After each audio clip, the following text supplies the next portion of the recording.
Nah, ibu bagi RM5. Dah cepat beli, ibu tunggu kat luar ni. Acik nak beli gula getah ni. Tak cukup.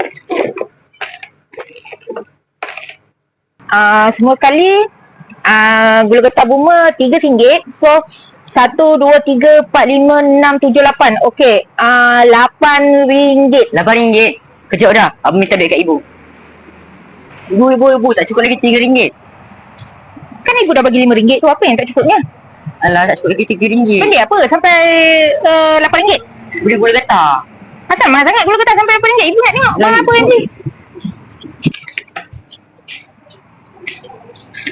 Apa yang RM8 tu? Apa yang mahal sangat gula getah sampai RM8? Dia ambil gula getah ni kalau 3 RM1. So saya kira ada RM8. Cuba kira berapa. Okey, saya kira lagi sekali ya. Okey. 1, 2, 3, 4, 5, 6, 7, 8. Okey.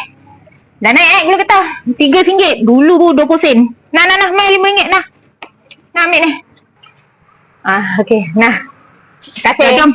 Yang kali ambil tu berpada-pada lah. Nah, ambil. Ambil tu berpada-pada. Aku dah cakap RM8. Dia orang nak scam anak dia. Cakap tak percaya. Dia orang nak tipu anak dia. Alah, RM8 nak sekira bagai. Barang dah mahal lah sekarang.